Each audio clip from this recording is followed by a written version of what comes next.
am a I am originally from the Philippines, and in terms of job experience here in Japan, I was with Mitsubishi Power. Back then, they were called Mitsubishi Hitachi Power Systems. This was a while back. And afterwards, I moved to the mother company, which is called Mitsubishi Heavy Industries. I stayed for a while, and last year, around a year and a month ago, I moved to Hitachi. So I'm pretty sure most of you are quite familiar with these, or at the very least, like these brands. So feel free to ask questions later on at the end of the session. Nice to meet you all. Thank you so much, Adrian-san. Thank you so much. Thank you so much. So let's go next. Jack-san, could you introduce yourself? Oh, you're muted. Oh, sorry. Hello, everyone. Jack is just my nickname, but I think it's better for you guys to call me Jack. I'm originally from Vietnam, and I came to Japan from 2015. I did my bachelor degree in Yokohama National University and my master degree in University of Tokyo. And in terms of my work experience, I used to work for a small HR consulting companies, and that is a Japanese company. And then right now I'm working at SoftBank as a business development specialist. And most of my job is basically analyzing, technology companies and in charge of building the business plan for investment scenarios, something like that. Yeah, nice to meet you all. Wow, that sounds quite difficult, but nice. Thank you so much, Jackson. So up next, last but not least, I would like to introduce Liz-san. Liz-san is actually joining us from Hong Kong right now, right? Liz-san, could you introduce yourself? Sure. Thank you so much, Hiromi-san. This is Liz from Hong Kong. So as Hiromi-san introduced, I'm originally from Hong Kong. I've spending my past about 7 or 8 years in Japan after I graduated from the Chinese University of Hong Kong. So the reason why I relocated to Japan was that I found my exchange here in Waseda University really exciting and also stimulating to me. And I decided to work and live in Japan for several years after I graduated. And that is why I began my Shukatsu during my exchange year. And I will further elaborate later in this panel discussion. So in terms of career history, I started as a procurement officer in Toshiba, and then changed my career to be an international students recruiter in Toray Industries. And later on shifted my career to a technology startup, which is called Mercari. I worked there for about 4 years, starting as a recruiter, and then later on changed my career path to a HR business partner position. And I decided to go back to Hong Kong last year. And therefore I quit Mercari. And now I'm working also as a people partner in a company which is called Remote. So it is a remote company where employees are located in, I think it is about more than 70 countries in the world. So we work asynchronously to enable our customers to recruit and hire talents compliantly in different parts of the world. I'm looking forward to all the discussions with you all. Nice to meet you. Wow, amazing. Thank you so much. Thank you so much. By the way, so we will start the Senpai Real Talk session now. But by the way, we have sent a Google form in this chat. So everyone, please write a message to each senpais because we would like to see the review and we would like to send the reviews to the senpais as well. But anyways, let's get started. Adrian and Listen, you guys can already unmute yourself. So I have actually spoken to you for so many times, and I know how inspirational and great you guys are. But what kind of students were you back in university? This is just some random question, but okay, who wants to go first? I think Lisa, you can go first, maybe. Yeah, I can go first. So because my bachelor study, I did it in Hong Kong. So I guess my student life was quite different from those who were studying in Japan. So in Hong Kong, we were in a very competitive environment in terms of like competing for higher GPA and also higher honors in our degree. So actually I spent most of my time on studying. And I think the exchange program really brought a life-changing experience to me, because like when I went to Japan, I see nobody studying. And that was quite interesting because they were not fighting for any high GPAs or scholarships, but then they still many of the people I know in Waseda still find a job which interests them. And sometimes that is not relevant to their major studies. And this is something that is really hard for me to imagine in Hong Kong, because I need to do all kinds of internships that are related to my major studies back in my home country. And yeah, so my exchange experience in Waseda was definitely life-changing. For things other than study, I would say I am a very big Japanese anime fan. Oh. And that is why I decided to come to Japan to start study. So not only my university life, but also for my off-work life. Later on, after I graduate, I just spend all of my time when I'm in Japan on anime-related products or events. Nice. So yeah, I would love to hear the experience of Jack and Adrian too. Yeah, you guys want to share it? Go ahead. Jack, you go ahead. Okay, cool. Yeah, I guess yeah, I think in most of Asian university, like I mean, like for me to like the GPA was a very big part of my life. I still have to have a bad dream about my bad GPA back in high school, to be honest. But it was very surprised me when I went to university here in Japan, because a lot of people also practicing in and also participating in a lot of like Sakuru. Yeah, like all of that kind of events, and it was pretty enlightened me. So actually, for me though, I was studying in English, mainly in English, and all of my Japanese learning was from the Sakura. And yeah, like I made a lot of Japanese friends there. I was participating in a lot of events that require like speaking Japanese. So yeah, I learned Japanese from that, and it was very helpful. So yeah, I think that's one of the part of my university life that I think is pretty interesting. Nice. Which Sakura did you join? Actually, it was like Kintore Sakura, like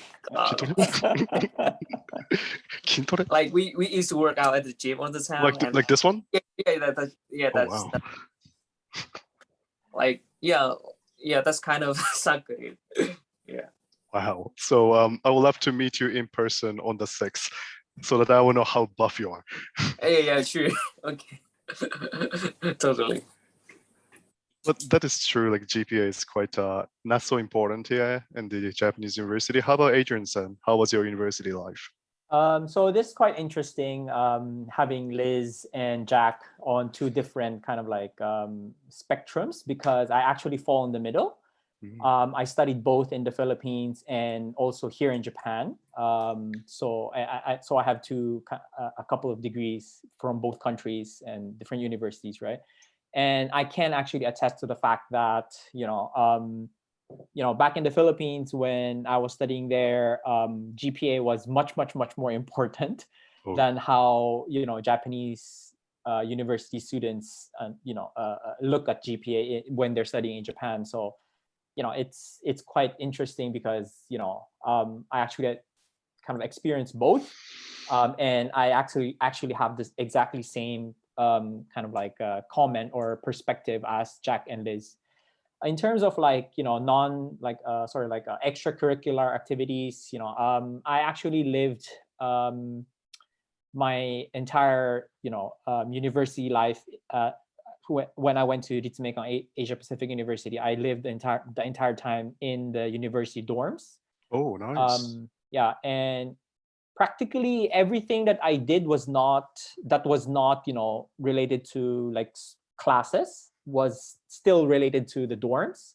I was a resident assistant, and for how many years? I think 2 years. And during that time, I was also the what do you call, like the resident assistant leader for half a year.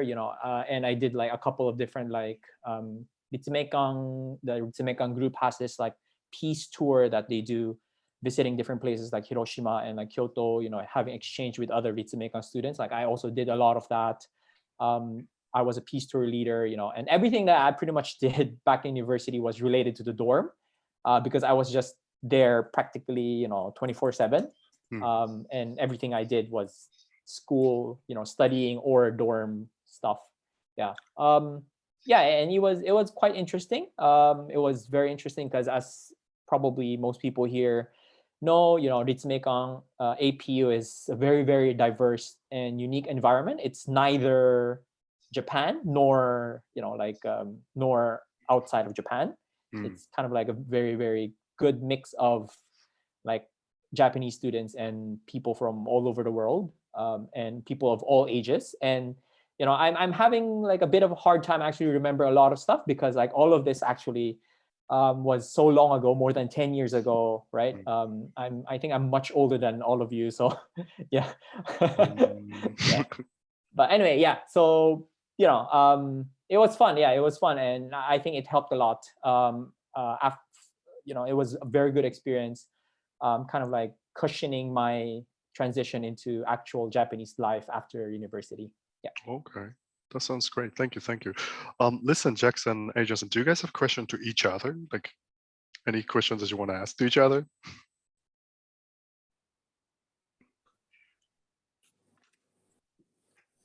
Well, I actually have one question. Sorry. Yeah, go ahead. How about GPA? You guys all, I wasn't going to talk about GPA, but I think the participants are wondering, GPA is not related. So like when you did your job hunting, did anybody ask you, okay, what's a GPA?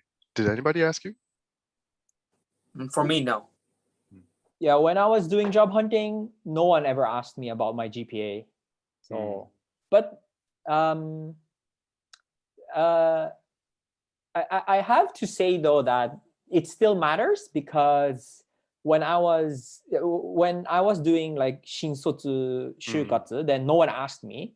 But afterwards, when I was trying to look for a different job, I always submitted like a document that says, like I had very high GPA when I was in school, etc.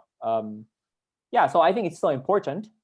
If you have good GPA, it helps, but you don't have to worry so much if you don't have good GPA. Okay. How about Lisa? What would you say?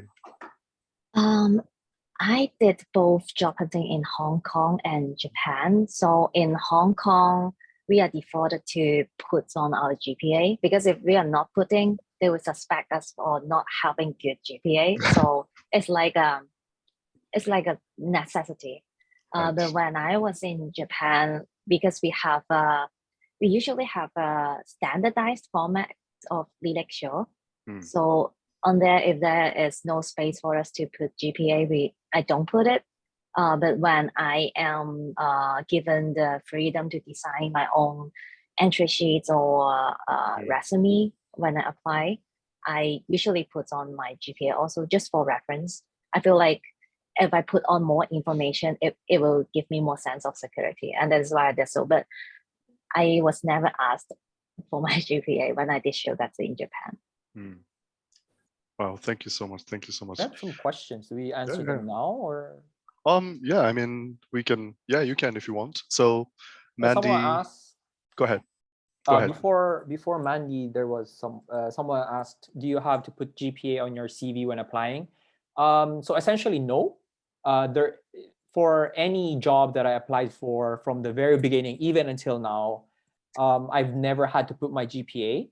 But when I graduated from APU, I received like a document that says like, oh, I received not honors, but like I graduated with a very high GPA. So I do include that as part of my kind of like achievements. I'm not sure if like HR people actually look at it or not. Maybe Liz can give an idea because that's her field. Yeah, she but was. Yeah, I did put it, but they're not exactly the GPA part, not the number itself. Yeah. Listen, did you check GPA when you were fresh grad international students recruiter? I actually have never seen students studying in Japan put any GPA on their resumes. But when I receive applications from outside Japan, I see that quite a lot. And when I see higher GPAs, I myself will also be more impressed. So I think it depends on the resume format you're using and also how high the GPA you're having now. Right. I guess like if you have a high GPA, like there's no, like no harm putting it. True. For example, my GPA back then, I'm going to be honest, was 2.9. So I never put it. So if you have a high GPA, you should put it, right? No, I think actually your GPA is higher than mine. Mine was like 2.85. Yeah. Yes, I want. Okay. Anyways. But my GPA when I was doing master degree was 3.95. So, I mean, but actually, one of the things that I want to add here is that, as Lisa Sang said, is either like even if we have bad GPA, it's not really necessary to put that in your resume. I mean, the resume is a tool for us to convince the interviewer that we are suitable for the job, right? Mm-hmm. So like for both of us, if we don't think that our GPA is that matter for the job, I don't think like you should really like put that in there. Put the GPA in the resume.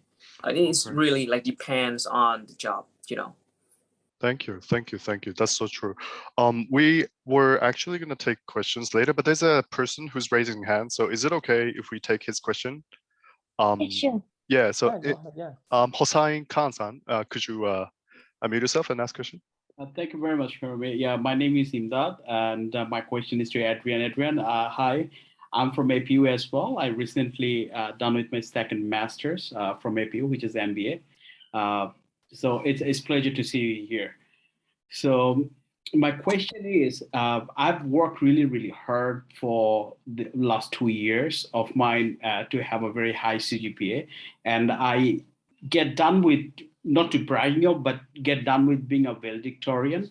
But when I started hunting jobs, it seems like nothing is working. All right.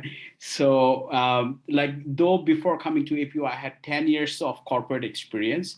I went all the way through from simple sales executive to all the way up to vice president sales division. But that experience of mine and having 2 master's degree in my belt, nothing was working when I was applying. So it's no wonder that I was a bit frustrated because my family is here in Japan with me as well. I've got 2 kids with me as well. Oh, wow. So I was completely clueless what to do, how to do that. Is there any way that if I do not have substantial amount of Japanese capacity, but still I can go for something, right? That's right. I was completely lost, and I had left with no options except applying for ALT jobs. So I had to apply for that, and now I'm working in Hitachi as an ALT for Interact Kanto. But I every day I feel like this is not me. This is not for me, right? I every day I felt like it's not for me, and I want to really get out of this. So my question, I'm sorry to give you a glimpse of it, just to ask you, how can I get out of it? Okay, that's it. I guess like one thing I would like to ask though, like how did you try to, or how are you trying to look for a job? Are you straightforward applying like as a like shinsotsu?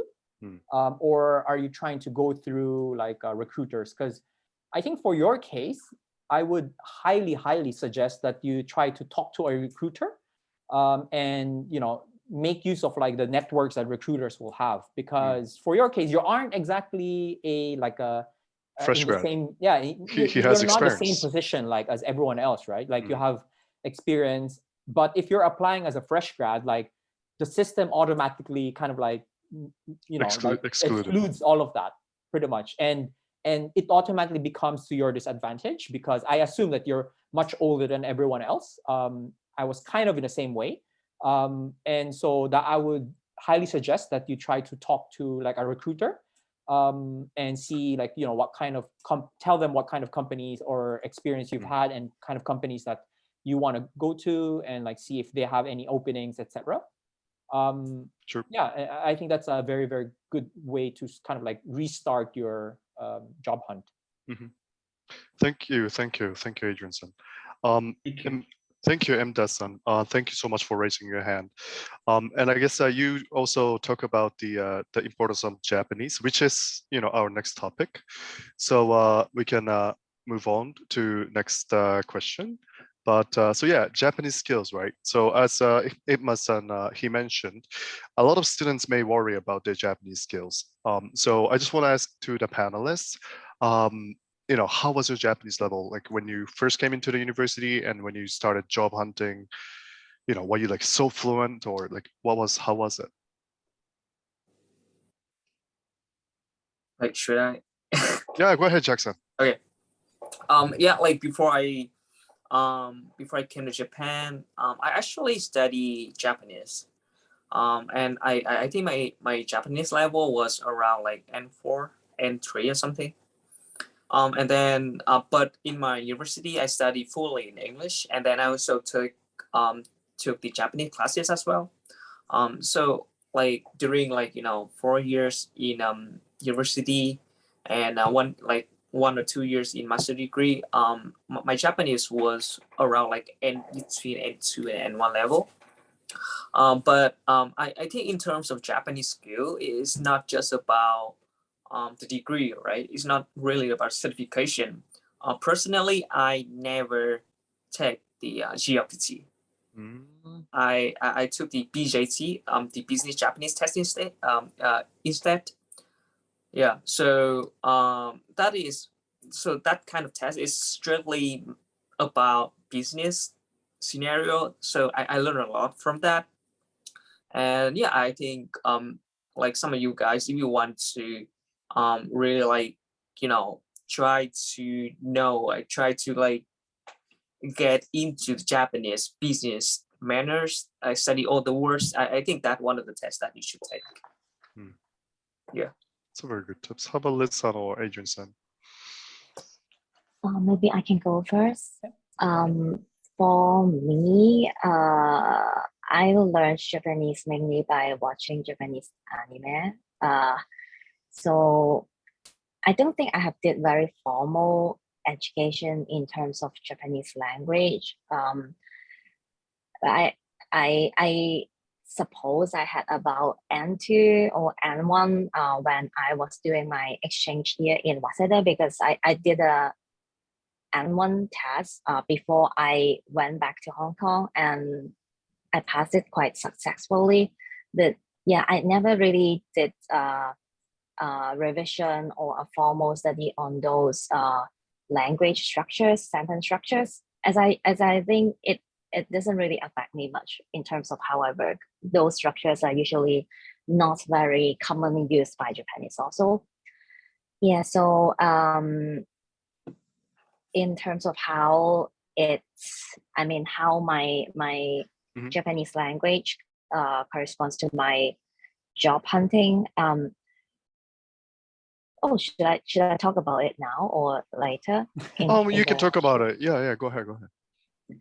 Yeah, I think I made an advantage as I was exchange student here. So whenever I do my interview, people say, the interviewers, instead of thinking like my Japanese standard is not meeting the other people, they will think in a way like, because I've just been in Japan for half a year and then I'm speaking in this standard already. So although it is still lower than other people, they will mistakenly think that I'm quite smart, which actually may not be, because my accent is somehow helps me like gomakaseru.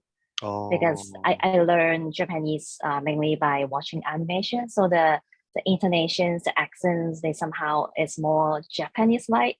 It doesn't mean that I actually speak Japanese well, but I would say this is something that I made use of as an advantage to like appear to be smarter.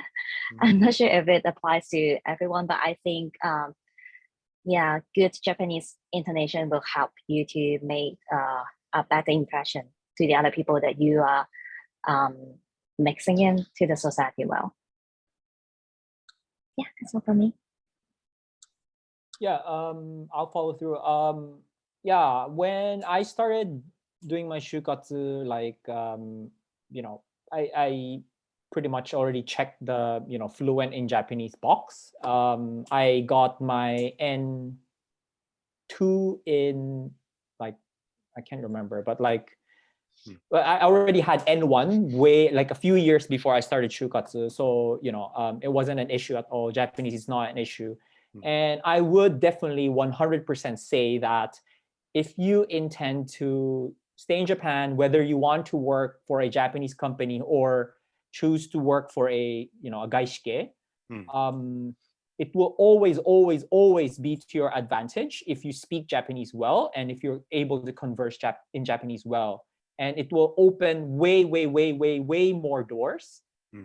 And I don't know how many, like I have a gazillion stories that I can tell you about where the only reason that I am able to receive a perk at work is because I can speak both languages well and I can do the same job in both languages. And these perks can be anywhere from, you know, like having like a shortcut access to like an executive, because, you know, I can do presentations in both English and Japanese. And my boss back then, my immediate boss was British. So I do it, I go to him and I present in English, but he cannot present directly to the executive. So I'll do it on his behalf, where normally young employees don't really have access to the executives, right?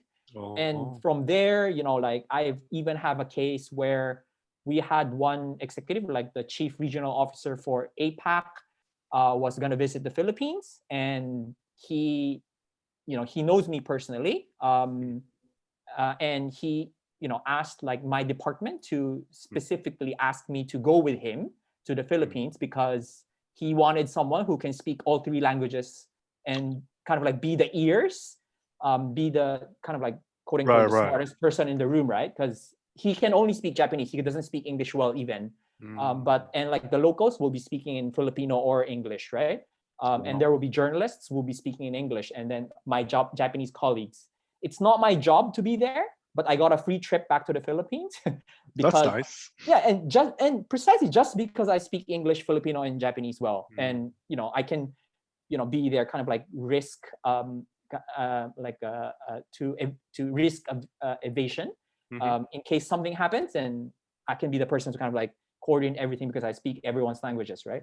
So like, there's so many stories that I can tell about being, you know, about the advantages of being able to speak Japanese. So if you have a chance to study Japanese, you know, you should, and you should continue studying Japanese even when you get to work.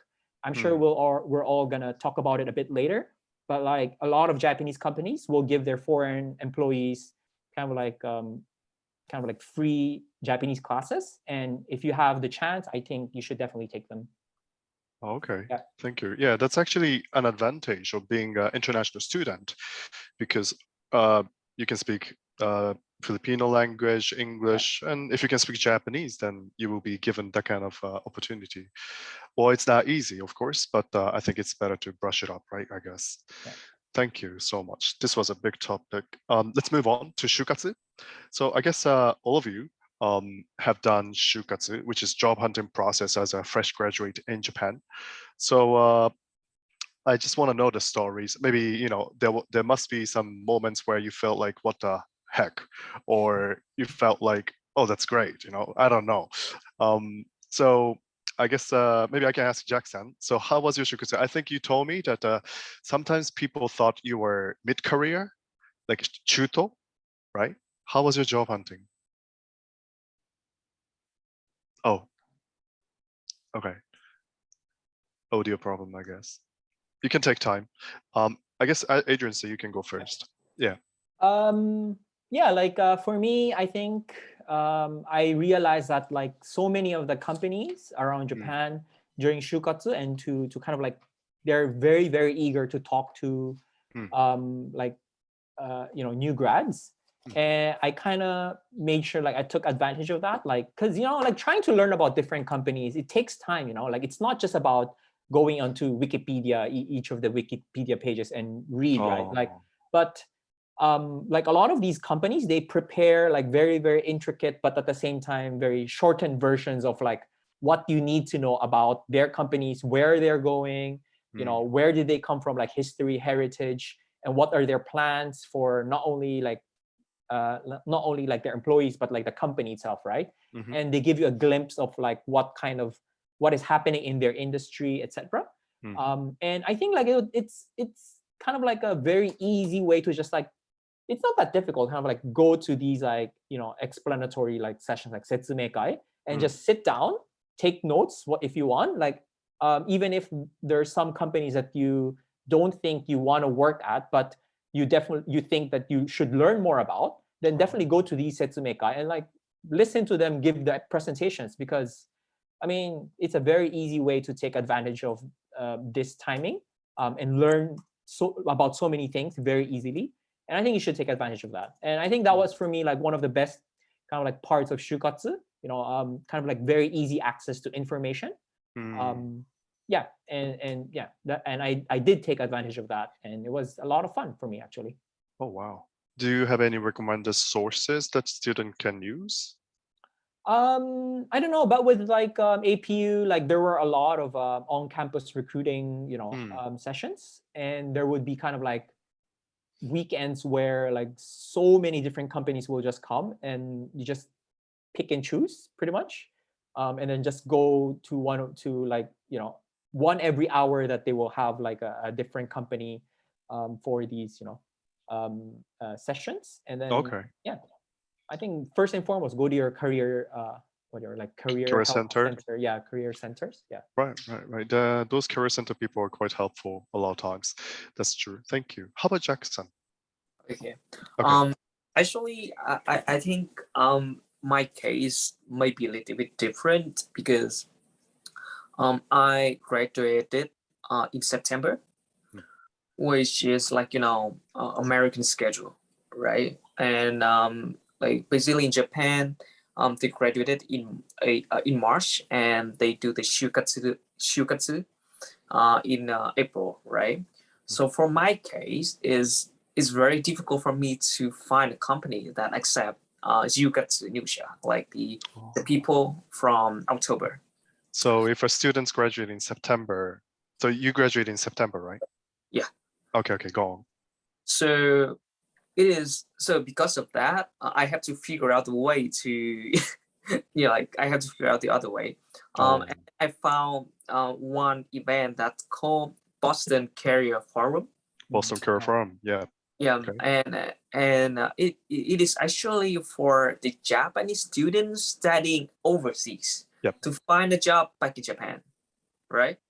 So I'm not Japanese, but that is perfect timing for me. So I'm just like the other students. I applied to a lot of jobs in that forum, and yeah, since they supporting like Japanese students who like study overseas, the companies that that participates in the event, they like essentially they wanted the Japanese people that can speak English, right? So that's why they went to the event. So I like, so first of all, maybe I'm not a Japanese native, but at some point I can I can prove to them that I can speak Japanese. And then I can speak English, and plus I can speak Vietnamese as well. Yeah, so that is one part of my Shukatsu journey. Yeah. So you find your job in the Boston Career Forum? Yeah, that's true. And I think it's quite surprising that, for example, for SoftBank, like normally they did like 5 interviews, like including both like individual and group interviews, right? But from my case, they only it was only like 2 interviews. It took me like only 2 weeks to get the job offer. I was quite surprised. Oh, that's a very good point. Thank you. So, so just for your information, audience, so there's a website called careerforum.net. So they have Boston Career Forum in the autumn, Tokyo Winter Career Forum in February, and Tokyo Summer Career Forum in like July, right? So these companies usually have like less, interviews compared to like a regular method. So yeah, you guys might want to check it out. Okay, how about listen, you did your job hunting when you were studying in Japan as an exchange student as well? Okay, go ahead, listen. Oh, okay. I could not unmute myself. Can you hear me now? Yes. Okay, great. So I did my Shukatsu when I was having my exchange year. So I would expect my Shukatsu journey quite different from ordinary students studying in Japan for a 4-year university study. So I did my exchange in my year 3, and I graduate from Hong Kong 1 year later in August. And when I decided to do Shukatsu, it was already like almost the end of all entry period. So I made my decision quite late in terms of the timing. So most big companies have already closed all their entry period. And therefore I did most of my Shukatsu with ventures and also small companies. Oh, okay. Like startup companies. Yeah. So at that time, there were not so many startups. All those are ventures. So in terms of my observations, we have increasing startups in Japan in the several years recruiting fresh graduates. But at my time, usually those are some ventures that have several hundred people that was still open for fresh graduate recruitment. At that time, I think what helped me most was the courses offered by Waseda. So there were quite a lot of business Japanese courses teaching you how you can learn Japanese business manner, how you can do business writing, how you can practice keigo. So I did quite a lot of training there. And at the same time, that was a time when I started doing Shukatsu. So everything, the timing matches very well. And of course, I still find quite difficult to communicate in a business setting. So I already gave up all those kind of keigo when I did the interview because I just could not manage managing everything. And that was not super important indeed, in my point of view, because when the interviewers, they read your resumes, they already know that I've just been to Japan for about half a year, and they would not expect so much from me. So when they hear my intonation, they already think like, oh, I'm going to master this language. So it was not a very big problem for me for not being able to speak in very fluent keigo. So I managed to get a job over there, but I decided not to go to that company because I get another offer later from Hong Kong, from a Japanese company, which is Toshiba. So that was my first company after I came back to Japan. So how I managed to get that is that Toshiba, they did a global recruitment program annually. Okay. I'm not sure if they are still doing it now, but back in my time, they did global recruitment program, recruiting people from different parts, usually in Asia, who may not have any previous Japanese learning experience, but they are like recruiting some people from outside Japan to give them more stimulations. To their own company. So after I am back to Hong Kong, Toshiba did recruitment rounds there. So I think I did 3 interviews. And definitely because I had the Shukatsu experience in Japan, I managed to do it in a more favorable way. Okay. to Japanese. Yeah, because they will be like, they were so amazed at all the keigo, because my competitors were all locals who did not have experiences studying in Japan. And yeah, I think it was quite easy for me to get an offer in Hong Kong, relatively easy than when I was in Japan, because in Japan you were compared with all those people who may speak Japanese really well, and they have more experiences, years of experiences living and also studying in Japan than you do. So yeah, after I get the offer from Toshiba, I compared it with my original offer, and I feel more safe to start my job in a company which provides accommodation to me, so that I need not to worry things outside of job. And therefore I took up my offer from Toshiba and kicked the other offer. I'm sorry for that company though, but yeah, that is much about the journey. Whoa, that's really interesting to hear. I think some students might be doing still job hunting, so maybe startups or smaller companies may be open to hiring fresh graduate people. And there's always a way, huh? Wow, amazing. Thank you so much. So I want to go to the next topic. After you found your job, right? So I guess you guys started working in Japan. So, maybe some students may have this image of typical Japanese companies or working style of Japanese companies. Is it true or not? I mean, somewhat maybe it's true, but what was your difficulty working in Japan? Guess we can go with Adrian-san. Difficulties working in Japan. There's quite a lot actually. There's a lot of things that you probably already hear and you've heard about already and you already know. But I actually want to say kind of like the opposite to that is there are a lot of things that are kind of like culturally embedded into like traditional Japanese companies, as you guys probably already saw. Like I've been only with like very, very traditional Japanese companies, but at the same time, they're all quite different.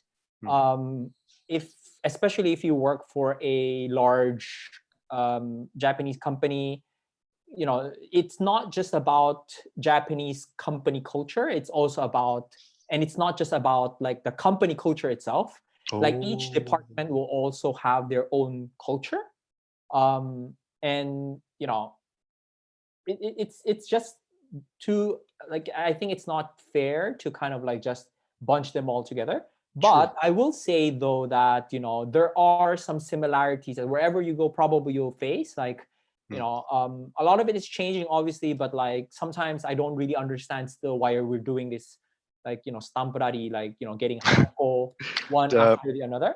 Getting the approval from your boss and boss's boss and boss's boss's boss, right? Yeah. And it's funny because a lot of times like the people who are like stamping their names, like they don't even understand what they're stamping on.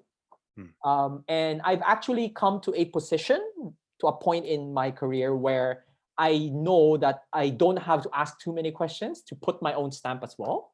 Like sometimes like my buka will just like send me something and I just, I will ask her like a couple of questions and make sure that, there's nothing illegal and, it's that she thought about it well. And, like it's like very, very broad questions, right? Like that there's no issue with this, but I don't need to understand like every single detail to like what I'm stamping on. But I don't know, like, I think it's just part of the culture, like, and eats up your time, but then it's just something that you'd have to do and deal with, working for a Japanese company. Anyway, it's me who chose to work for a Japanese company, right?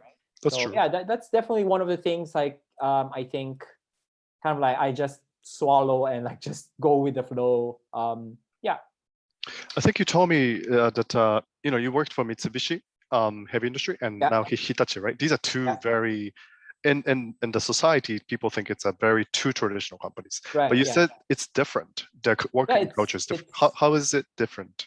It's quite different. And that's largely because of like specifically the departments that I worked for. And so when I was at Mitsubishi Heavy Industries, we were more a bit free to make decisions for ourselves, and kind of like make mistakes on our own and kind of like grow on our own. And I think that's because back then my boss was British. Half of the people in my team were foreigners, including myself. There was a Swedish guy, someone from Colombia, 2 Americans, 1 British boss. We had a Singaporean person in Singapore. Wow, it's quite German. international. Yeah, it's quite international, and like there were like 4 other Japanese, right? So it's quite international, and because the boss was British, he made sure that kind of like we didn't ask him too many questions, because he wanted us to kind of like decide for ourselves and kind of like pursue a lot of things by ourselves. And this was very, very different from when I moved to Hitachi. A lot of it was very, like very simple things had to be signed off by like a manager, a senior manager, and even like the weirdest, small, weird things that we normally that I would decide on every day back at Mitsubishi Heavy Industries would be at Hitachi. They would kind of like have to be signed off by like a senior department manager, which like if I was pretty much making the decision myself, like I can make it, let's say like 5 minutes. But if I need to get someone's permission way up high, then it takes like 3 days. And if you multiply that by like 10 different tasks, then it takes up a lot of your time, right? A lot of waiting, a lot of like lost opportunities, etc. So it's it's different. So you kind of have to understand like not only working culture in Japan as broad, but you have to understand what is your department, how does your department work, and you kind of like have to devise ways to make things faster or kind of like smoother based on that. Oh, that's great. I think I wouldn't have known the difference unless I attended this webinar to talk to you, because you work for them, right? How about Jackson? You work for SoftBank, and I think you had some interesting story about the working at SoftBank. I think you were the only foreigner in your department or something. Like how is it working in SoftBank? Oh, you're unmuted. Yeah, sorry. Actually, it's quite interesting that even though my department and like even like the SoftBank, we have like over like 2,000 people, 20,000 people, but like we don't have that many foreigners, maybe less than 1%. And then specifically in my department, we have like 200 people and only me as foreigners. However, my experience is the same with Andreessen. And like actually I get that kind of like the sense of the work environment, and I totally agree with him that it is very different between even team with team. Like right now my team, we only have like 4 people, and our style is very different with other team as well. And actually in my team, everything has to be reviewed very carefully, like even very little details. And I understand what he feels pretty struggle about that. And sometimes like when I try to propose some plans, right, it actually can just take like 5 minutes, but we need to approve from the higher up executives, right? So what I need to do, I need to like make a slides, I need to make presentation. I present that to my my team lead. My team lead proposed to my department lead, and then department lead proposed to up higher ends. So that can take like even months, right? However, actually, I mean, I think it really depends on the company culture, and it depends on the projects that you're working on. So I mean, so if you guys like before, like during Shukatsu, so a lot of students having the question that should I work for a Japanese company because of blah blah blah reason, right? So so I totally agree that it's not really fair to really like put them in one basket. Like Japanese or international, look into the companies more, right? Yeah, that's it. I mean, it is pretty difficult for you to understand what is going on with within the team, right? Because most of the time you will communicate with like 2, 3, or 4 or 5 people everyday work, right? So it really depends on how they work with you.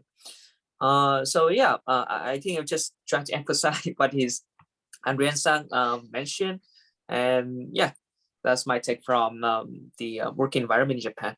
No, thank you so much for bringing up, like, Nikkei versus Gaishi. I get this question a lot, and sometimes I don't know how to answer sometimes because it's not just one company, right?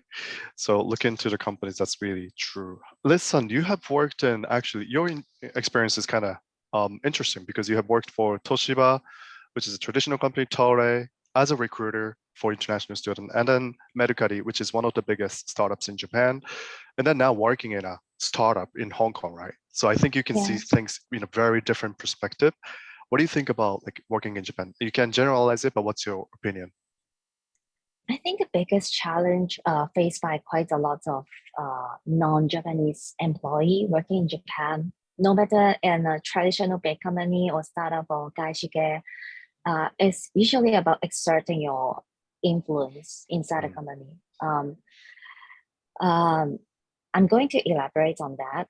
Why I'm saying so is that sometimes even before you speak or do anything, people will start making judgments or assumption to you just because your name is not a Japanese name. So this does not only happen in a company settings, but also in quite a lot of daily interactions you have with people in Japan. So my experience in Toshiba and Toray, sometimes, which are not very pleasant, is that people actually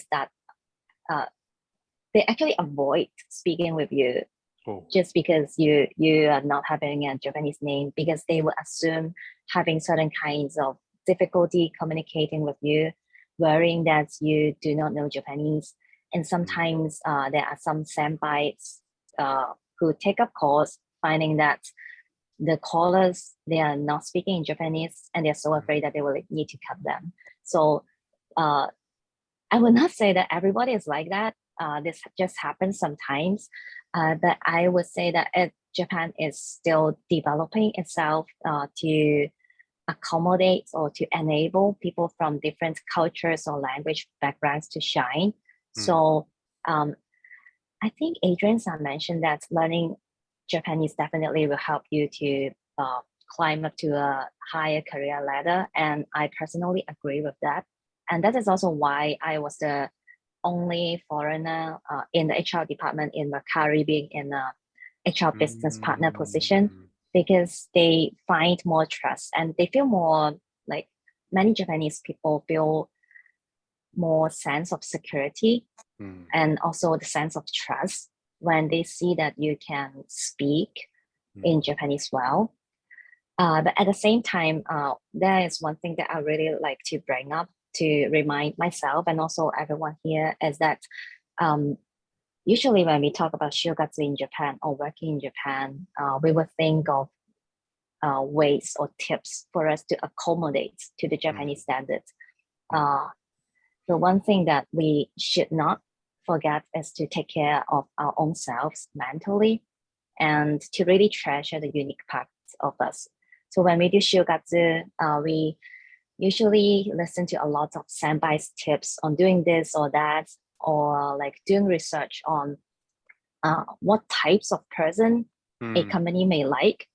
And when you enter a Japanese company, because in Japan, lifelong employment is still the big trend. Right. So people inside the same companies, they are very used to a particular kind of culture, and they are so used to a particular kind of communication style, and also a particular kind of evaluation standard. And sometimes you will start incorporating that into your way how you judge yourself. So it's really important for you to hold a standard for yourself. What does it mean by succeeding in your life? To really have a life outside of work, or else you will be very tempted to like immerse yourself totally into your work and also your workplace, and also communicating with all your doggies. And sometimes later you may discover that oh, I'm not spending enough time with people outside of my company, because Japanese companies do really well in connecting colleagues inside the company. They have all kinds of sakuru, and they have a very big emphasis on their doggy network. And because you all speak the same language, there are so many like company specific terms that are shared only by you and also your colleagues. Yeah, there's so many of that. Yeah.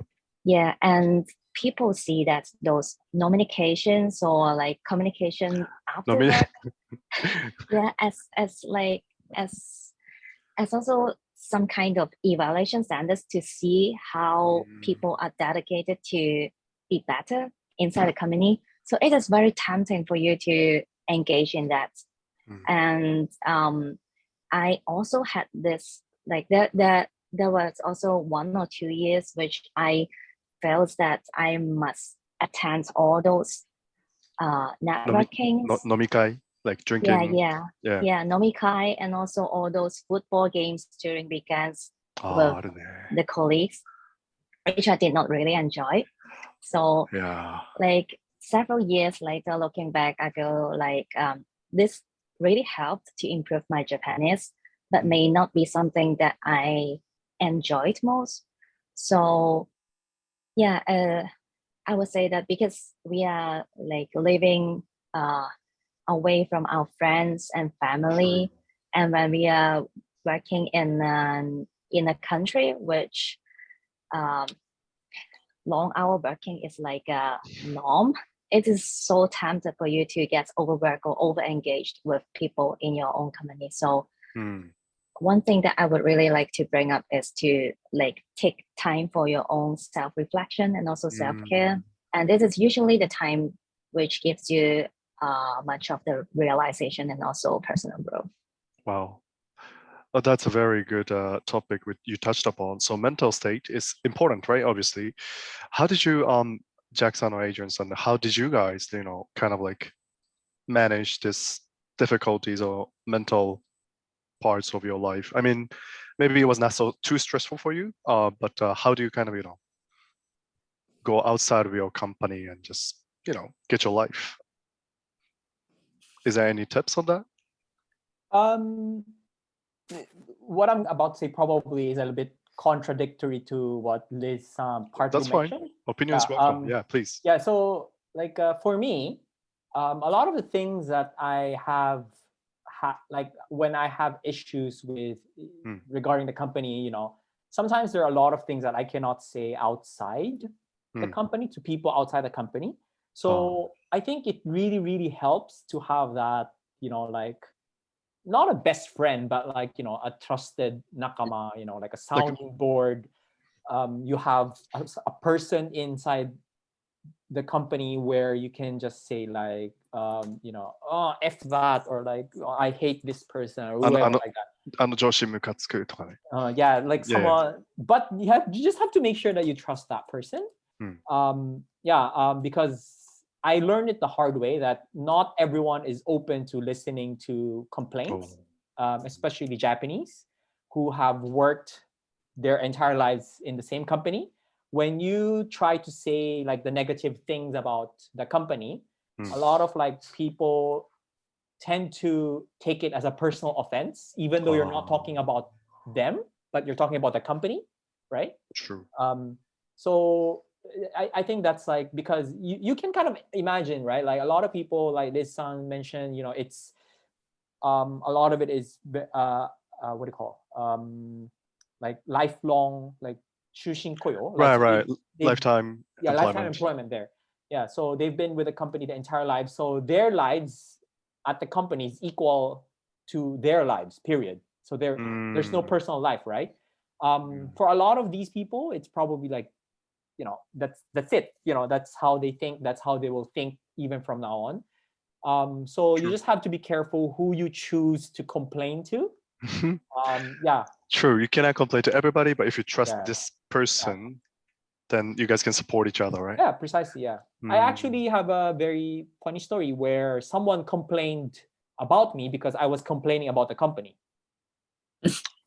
Okay, all right. Yeah, and you know, it became an issue that, like, you know, my managers had to talk to me, and like, and they said, you know, they like this person felt like being attacked. I'm like, what? Like, I'm not attacking anyone. I'm saying like what you know, what the bad parts of the company is and what we can do, like trying to find ways to make things better.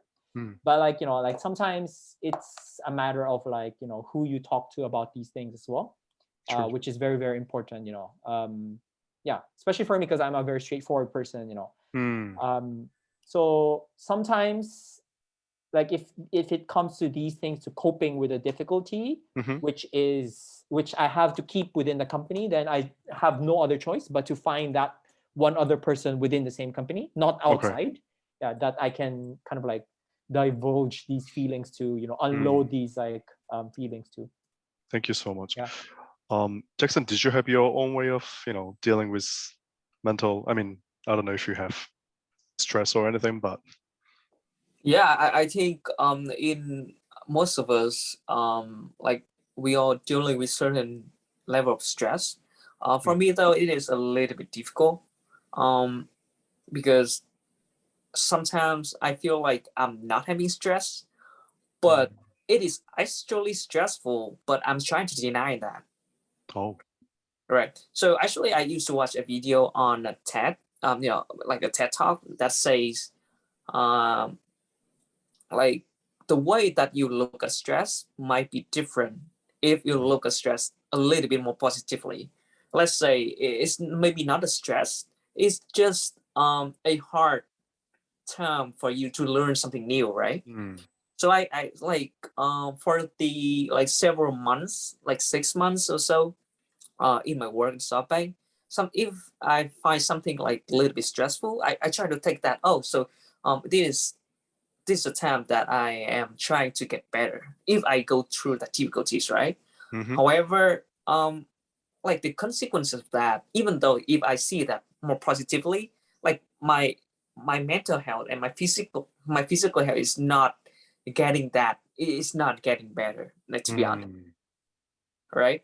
So so actually I like you know, my wife, she is a doctor, and then like she sees me every day, and then she knows me well enough to say if I am really stressed. I said to her that I'm not stressed, but she said, no, your body is telling differently. So I mean, a part of, you know, eating healthy, going for a walk, you need to understand what is causing your stress, and even like talking to someone, or even like talking to some professional about that is totally helpful. But just don't let the stress go like growing big within you. Yeah. Thank you. That's a great point. Having somebody next to you, if it could be your wife, it could be your friend, it could be your coworker. Having somebody on your side is, I guess, very important part. Thank you so much. We are gonna have to take more questions now due to the time limitation, so we can skip to the next Q&A session. So anyways, I guess a lot of students have questions. So listen, Adrian and Jackson, are you guys ready to answer questions? Yep. Okay, good. And I think I saw a hand raising earlier from Christopher. Christopher-san, if you're still here, you can, yeah, go ahead. So I'm just want to ask about like the Japanese level of requirement, I guess, because currently I don't really take any JLPT tests, but however, like I participate in a lot of like club activities and also part-time jobs. Does that even help to, you know, to improve my CV, or is it better if I don't like? Is it better if I don't mention it because it will be seen as like, I don't know, like a company's loyalty, because they also offer me like a job in their space, something like that. Okay, so without having JLPT, I guess, but you do have like a Baito experience and all. What do you guys think, Adrian-san? Yeah, this like Jackson? I I think it's not an issue. If you don't, I know someone who didn't have. I know a foreigner, kind of like Doki that I have, who did not have JLPT. He was also a graduate of APU, but he got into the same company with no issue. His Japanese isn't that perfect. He was probably around N2, I would say, or maybe a little bit less. Because his speaking is a bit weak, but his writing is good because he's he's European, but he also used to study in China, so he can do like the kanji and stuff like that. Yeah, and it's no issue if you don't have JLPT. I mean, yeah, you don't have it, right? So and you're asking if it helps writing your baito down. Yeah, if there's space for it, definitely write it down. If it's something you can talk about, you can be proud of, because sometimes you have to remember, if it's written in your CV, it's open to any questions once you go to interviews, right? So if you can talk about it, definitely, like, why not? If I'm sure it's not illegal or anything, right? So yeah, by all means, I think it would help you if you write it down. Okay, thank you. Okay, I think we have more questions going on. Yeah, Luis Sebastian Garcia, you can unmute yourself. Go ahead. Yes, so thank you for this session. Everything was really informative. I have quite a follow-up kind of question from the person who asked a question at the beginning of this session. And someone answered about recruiters that could help with people who had a kind of working experience. And personally, because my Japanese skills are very basic, and I'm in the second year of a master's degree at Sophia University. And because of those like timing and lack of Japanese skills, I've heard that getting a recruiter could be a really good something to do to get in contact and network with companies as well, recruiters. But which ones would you recommend? I'm quite lost. How does it work and what recruiters could do, which could be, and how to contact them? Do you want me to answer that? Because I think I was the one who answered or gave the advice earlier. Any of you, thank you so much for any information. I think I don't really have like a specific, like recruiter, a specific company or person who I think could definitely help you. Because like recently there are like so many of them around, like especially foreigners.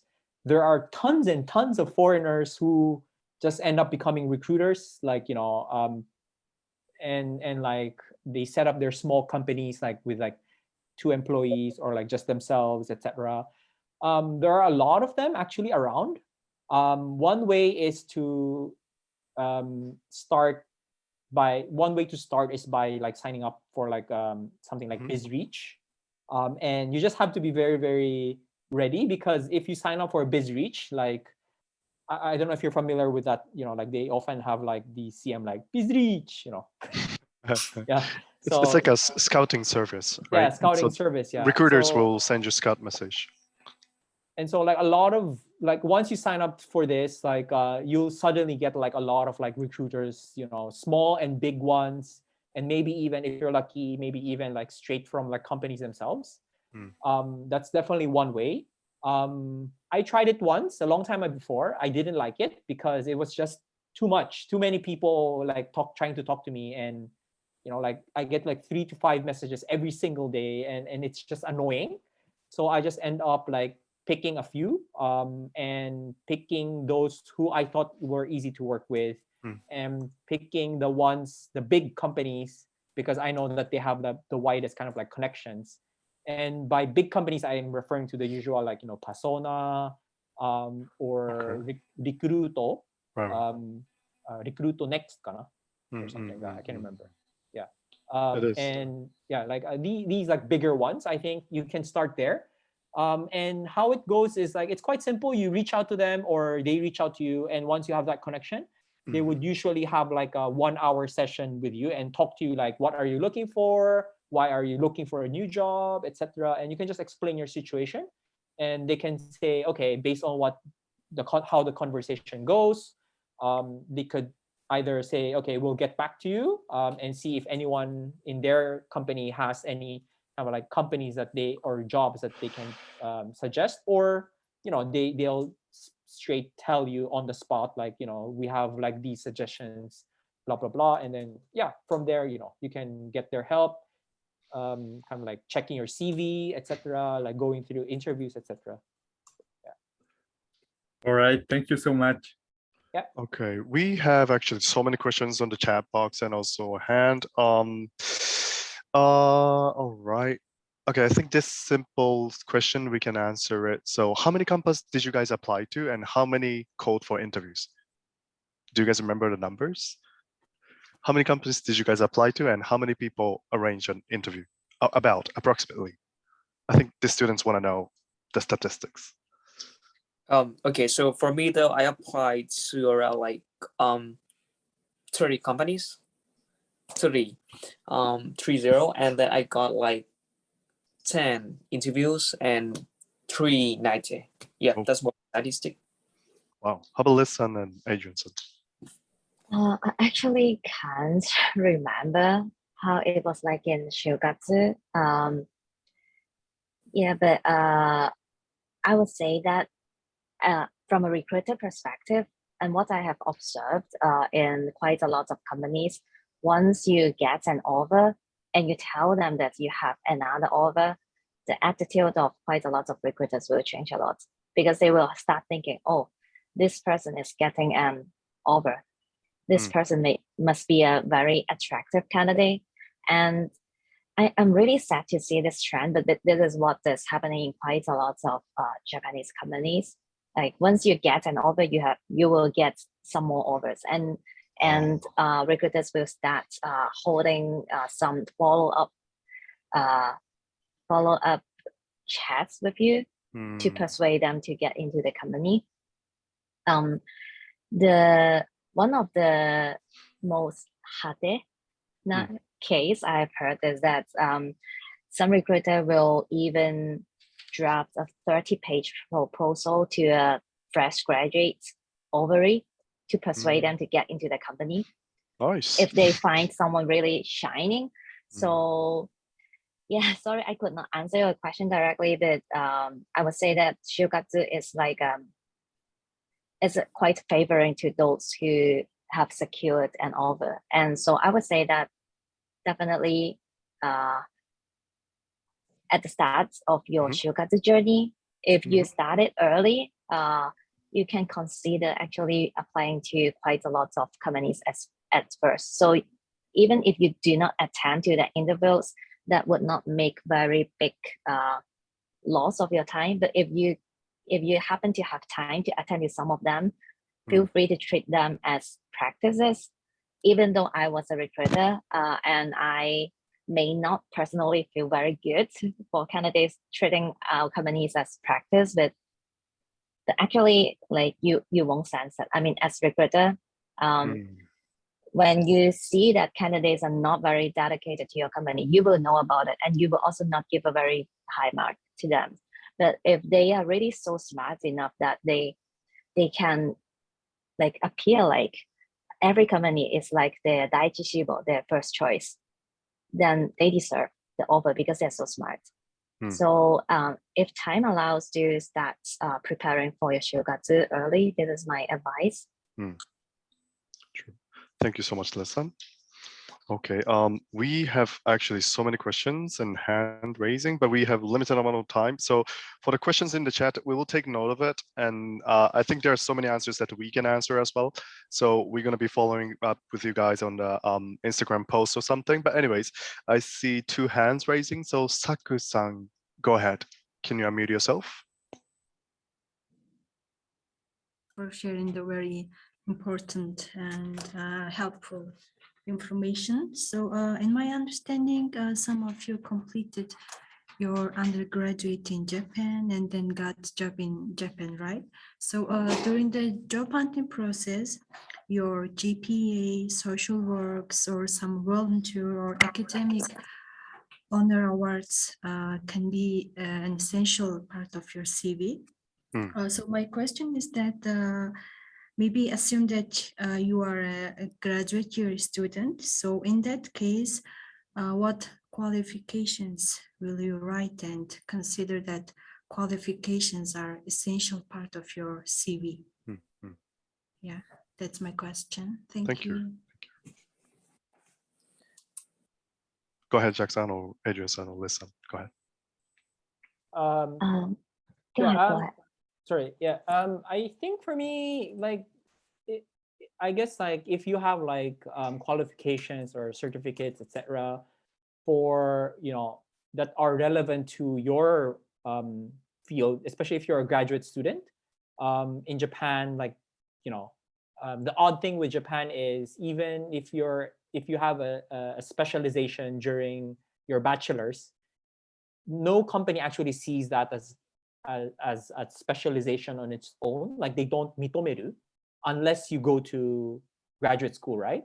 And it's especially true if you are in like the science field or Nikkei, right? So in that sense, even if you're, let's say, like, I don't know, if you're taking an MBA or whatever, but if that's the case, then if you have credentials or like certificates or other qualifications that are relevant to your degree and or relevant to the business, the kind of business that company is in, then I think it's that is the easiest way to kind of like choose a specific thing you want to learn or get a qualification for.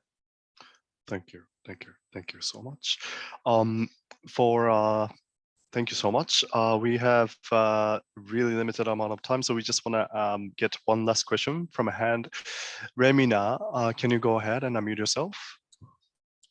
First of all, thank you everybody for coming, and I really enjoyed your talk. It was very helpful. I have a question for Jackson, and I think this might resonate for people graduating in the autumn semester. So I'm also going to be a graduate student from this September, and I'm going to be graduating on the 2024 year of September. And I just wanted to ask Jackson, have you ever try to also do the traditional Shukatsu with the batch that is graduating the next year? Because I feel like that's what happens to Japanese students that stay in Japan. So yeah, I just want to ask about that, like other than the Boston karaoke. Yep. Okay. Actually, I had a thought about that before I was doing my Shukatsu in August. So as you know, like the number of the company during like October graduation is very small.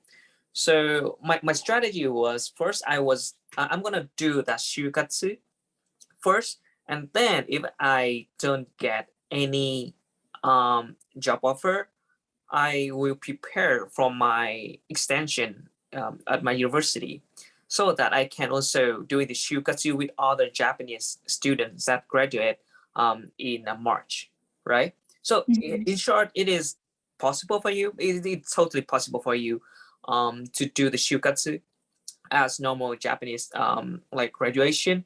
But I mean, like, why don't you waste like a chance to do that, right? So I mean, if you can find a job for October, do it. Just try to do that first, and then if you cannot find it, just prepare for the extension, and then do the the Shukatsu as in April graduation. Thank you so much. That was very helpful. Thank you. Thank you.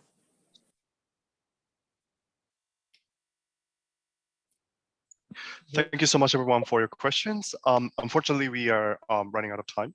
And as one of our members said on the chat box, you can use the JPort Journal Ask Senpai function to ask any questions you guys may have. Anyways, last but not least, we would like to get a message from each one of the senpais to the to the audience. I guess Adrian-san, you want to go ahead first? Yeah, sure. Actually, I had something in mind, but then, like, to be honest with you, like, one question in the text box like stood out to me, and I kind of just want to use that as a, answering that as in a form of a message to the students. And so the question was like, what if the experience you had wasn't such a fruitful experience, in my opinion, where you can talk much in detail because they were relatively mundane tasks. So I think when doing interviews, if you're able to do interviews, and you have to talk about experience, you have to remember that at interviews, most interviewers, because I've also been in a seat where I'm interviewing someone, right? Most of the time, like, we don't really care so much about what exactly you did, but more about what you took out of that experience, right? So you have to remember that, like, let's say, even if you're washing dishes or like doing the reji at like some baito or whatever, right? That may be mundane, but like, to you, what kind of experience or like skills were you able to get there, or behavioral mindset that you think can be useful for you as a professional later on? And I think that's how you should approach questions, and how you should approach answering, like talking about your experience. Yeah, and for the most part, Shukatsu, I think there's a lot of things you can have fun with doing Shukatsu, learning, meeting people, and if you're lucky, even like there are some companies who will fly you all the way to Tokyo and have, dinner with you just to make sure to court you to join them, or etc. Like, these things could happen, and they have happened. And so, try to enjoy it as much as you can. Thank you so much, Adrian-san. Thank you so much. Please stay here. Liz-san, could you send a message? Yeah, I actually agree with Adrian-san's comments a lot. It is usually not the experience itself. I mean, the naming or the labeling itself that matters. And also, I noticed that quite a lot of you asked about like JLPT, which level is adequate, or like which certs are important. But based on my experience working as a undergraduate recruiter so far, we actually do not look into that quite a lot, because we will know about your language standards once we read your resume or entry sheets, and sometimes, when we do interviews with you. So I did not take that into quite a lot of reference when I did that. But the value match with my company is the most important. The same activity, like the same alubaito, you can frame it into a very different learning experience when you try to write about it in another entry sheet for another company. So I would say it is the research about what values the company really treasure in those candidates that matters most, and the rest is about framing. So I think many people mentioned that Shukatsu is like doing speed dating with a lot of companies, and I myself agree with that a lot. Although I mentioned framing is a kind of skills. The most important is that you really find that you resonate with the company's values. So it helps you to get an offer, but whether you should really get into that company or whether you should try looking at other companies, this is something that you really need to spend time on exploring when you deal with your Shukatsu. Because as we have been mentioning, Japan is the majority is still about lifelong employment, and changing jobs during your early careers may not be as easy as it is like in your home country. So definitely when you are doing your Shukatsu, pay attention to if there is any iwakan. Yeah, Japanese always talk about iwakan. It's like if there is a sense of mismatch inside yourself when you're doing the Shukatsu with the company. If there is some, do open your eyes to other companies, because there are so many companies all over in Japan. So sometimes you think that you must get into this big famous company, but sometimes it may just not be the most suitable choice for you. So yeah, always be open to other options and also to changes. That would be my main message to students. Thank you very much. Well, we're exceeding a little more time, but I would like to have a message from Jackson. Go ahead. Yeah, I think this should be quick. For everything that Lee-san just said, I just have one tip. Is that try to put the number on the story, right? So when you talk about the Arbeiter or like activities, right? Let's say you're working for an event and you're doing the marketing on Facebook. You increase the number of people like that like a Facebook page from 100 to 150, right?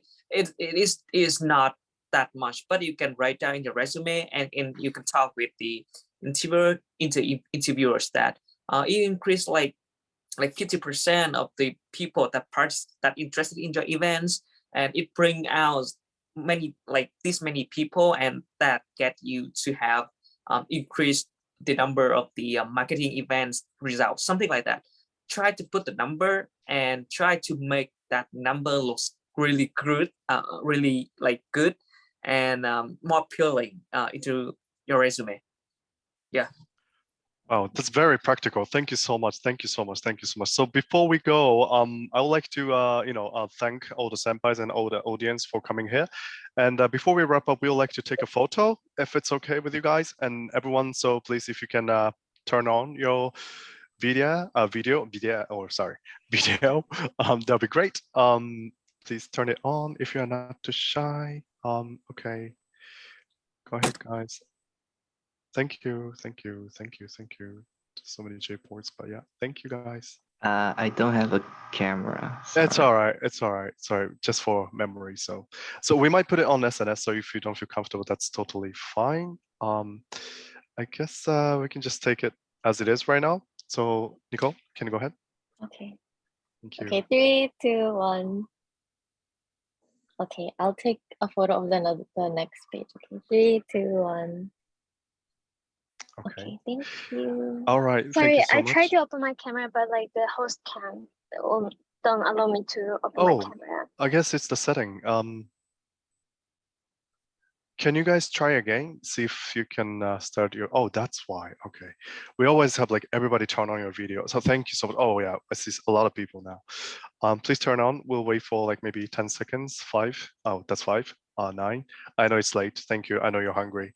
I would love to eat now, but I hope to see you guys in Shibuya next week. On the 6th, we have some, coffee and cookies waiting for you guys. Yeah, I see somebody in the bus too. So let's take a picture now, Nicole. Okay, 3, 2, 1. Thank you. Okay, I'll check the other page. Okay, 3, 2, 1. Okay, thank you. Thank you very much. Thank you very much. Thank you very much. Thank you very much for you guys joining us. We actually have a little announcement from JPort. Senpais, if you guys need to go, please leave. Thank you very much for your attention, for joining us. For students, we have some special announcements. You guys might want to hear it, so please stay if you have time. So before you go, you can scan this QR code and send a message to Liz-san, Adrian-san, and Jackson. We would like to, make sure the senpais will receive the message. So please spend just a few minutes to thank them and send them a message so that we can send up some sort of review and also help us improve our product and surveys. Let's go to the next slide. So I want to talk about the upcoming events. So you can join Wednesday and Friday's event too. So after this event, we will be sending emails to you with a Zoom link for these 2 webinars. So you don't need to sign up for any more. So just wait for the email. And like I said, next slide, there will be a networking session. Yay. It's actually JPort's one of the first events that we're going to be having networking session. So even if you're in Vietnam or in Malaysia or in Oita or in Okayama, you can join too. It's a hybrid event. If you're in Tokyo area, you can come to the Hive Jinnan, one of the hottest venue in Shibuya. So we'll be waiting for you. So you can scan the QR code here and hope to see you guys on the 6th of August. And now I'm going to be telling you guys about the job opportunities, okay? So there are many job opportunities, but especially these 4 jobs are kind of hot. So Alpha Size Japan, they're hiring 2022 and 2023 graduates. So if you can speak Japanese and English, you're eligible to apply. For Alpha Size Shanghai, if you can speak Mandarin at a native level and Japanese, and also a little bit of English, then you could apply to this company as well. And ever since we started this business, we've been getting a lot of feedback about how about long-term internship, right? So there's this company called QLab. It's called Club. It's one of the hottest startup from Dubai. They are entering Japan, and they are looking for somebody who can do that, Japan entry penetration with as an intern. So if you can speak Japanese and English, you can feel free to apply for these positions as well. All right. Last but not least, there's going to be an event with company called B-Borderless with 17 Live. It's called Ichinana Live in Japanese. Ichinana Live is the biggest live streaming platform in Japan and also in Taiwan, actually. So this company was founded in Taiwan, but it's headquartered in Japan right now. And they're actually looking for full-time position as well. So you get to talk to the recruiters and also a senpai working there. The event is going to be a mix of Nihongo and English. So hopefully, you guys can join this one as well. But this information is not out there yet. So you can follow us on Instagram or LinkedIn. So that will make the end of the day. But last but not least, please scan the QR code and send a message to the senpais. They have, they had work today and joined us for this session. So if you could send a kind message to them, that would be great. Last but not least, thank you so much to you guys for joining us. And hopefully we get to see you on this Wednesday and Friday, and hope to meet you all in the networking event on the August 6th. So that's going to be it for the night. Have a great night and have a great dinner. Thank you so much for coming today. Bye-bye. Thank you. Thank you very much. Thank you very much. Thank you. Thank you, guys. Thank you. Bye, Thank you guys. so much.